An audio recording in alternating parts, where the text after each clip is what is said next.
29वां बाब। याकूब लाबन के घर पहुंचता है। और याकूब आगे चलकर मशरकी लोगों के मुल्क में पहुंचा, और उसने देखा कि मैदान में एक कुआं है, और कुएं के नजदीक भेड़ बकरियों के 3 रेवड़ बैठे हैं, क्योंकि चरवाहे इसी कुएं से रेवड़ों को पानी पिलाते थे। और कुएं के मुंह पर एक बड़ा पत्थर धरा रहता था, और जब सब रेवड़ वहां इकट्ठे होते थे, तब वो उस पत्थर को कुएं के मुंह पर से ढलकाते और भेड़ों को पानी पिलाकर उस पत्थर को फिर उसी जगह कुएं के मुंह पर रख देते थे।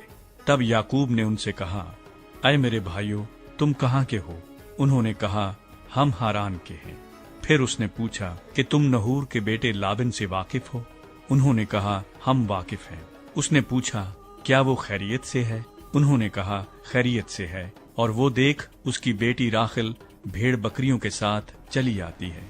और उसने कहा, देखो अभी तो दिन बहुत है और चौपायों के जमा होने का वक्त नहीं, तुम भेड़ बकरियों को पानी पिलाकर फिर चराने को ले जाओ। उन्होंने कहा, हम ऐसा नहीं कर सकते जब तक कि सब रेवड़ जमा न हो जाएं। तब हम उस पत्थर को कुएं के मुंह पर से ढलकाते हैं और भेड़ बकरियों को पानी पिलाते हैं। वो उनसे बातें कर ही रहा था कि राखिल अपने बाप की भेड़ बकरियों के साथ आई, क्योंकि वो उनको चराया करती थी। जब याकूब ने अपने मामू लाबन की बेटी राखिल को और अपने मामू लाबन के रेवड़ को देखा, तो वो नजदीक गया और पत्थर को कुएं के मुंह पर से ढलकाकर अपने मामू लाबन के रेवड़ को पानी पिलाया। और याकूब ने राखिल को चूमा और चिल्ला चिल्ला कर रोया। और याकूब ने राखिल से कहा कि मैं तेरे बाप का रिश्तेदार और रिबका का बेटा हूं। तब उसने दौड़कर अपने बाप को खबर दी। लाबन अपने भांजे की खबर पाते ही उससे मिलने को दौड़ा और उसको गले लगाया और चूमा और उसे अपने घर लाया। तब उसने लाबन को अपना सारा हाल बताया। लाबन ने उसे कहा कि तू वाकई मेरी हड्डी और मेरा गोश्त है। सो वो 1 महीना उसके साथ रहा। याकूब राखिल और लिया की खातिर लाबन की खिदमत करता है। तब लाबन ने याकूब से कहा, चूंकि तू मेरा रिश्तेदार है, तो क्या इसलिए लाजिम है कि तू मेरी खिदमत मुफ्त करे? सो मुझे बता कि तेरी उजरत क्या होगी। और लाबन की 2 बेटियां थीं, बड़ी का नाम लिया और छोटी का नाम राखिल था। लिया की आंखें चुंदी थी, पर राखिल हसीन और खूबसूरत थी। और याकूब राखिल पर फरेफ्ता था। सो उसने कहा कि तेरी छोटी बेटी राखिल की खातिर मैं 7 बरस तेरी खिदमत कर दूंगा। लाबन ने कहा, उसे गैर आदमी को देने की जगह तो तुझी को देना बेहतर है, तू मेरे पास रहे। चुनाचे याकूब 7 बरस तक राखिल की खातिर खिदमत करता रहा, पर वो उसे राखिल की मोहब्बत के सबब से चंद दिनों के बराबर मालूम हुए।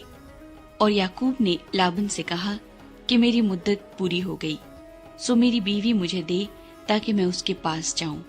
तब लाबन ने उस जगह के सब लोगों को बुलाकर जमा किया और उनकी ज़ियाफत की। और जब शाम हुई तो अपनी बेटी लिया को उसके पास ले आया, और याकूब उससे हम आगोश हुआ। और लाबन ने अपनी लौंडी जिल्फा अपनी बेटी लिया के साथ कर दी कि उसकी लौंडी हो।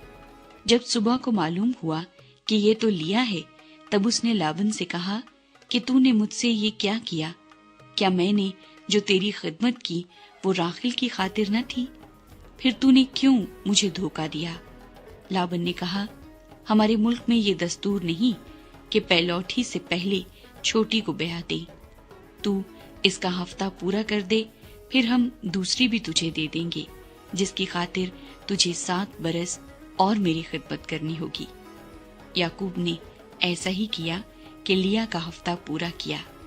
तब लाबन ने अपनी बेटी राखिल भी उसे ब्याह दी और अपनी लौंडी बिल्हा अपनी बेटी राखिल के साथ कर दी कि उसकी लौंडी हो।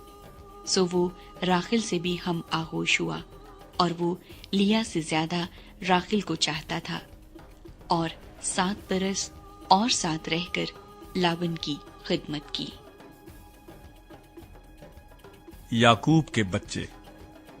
اور جب خداوند نے دیکھا کہ لیا سے نفرت کی گئی تو اس نے اس کا رحم کھولا، مگر راخل بانجھ رہی، اور لیا حاملہ ہوئی اور اس کے بیٹا ہوا، اور اس نے اس کا نام روبن رکھا، کیونکہ اس نے کہا کہ خداوند نے میرا دکھ دیکھ لیا، سو میرا شوہر اب مجھے پیار کرے گا۔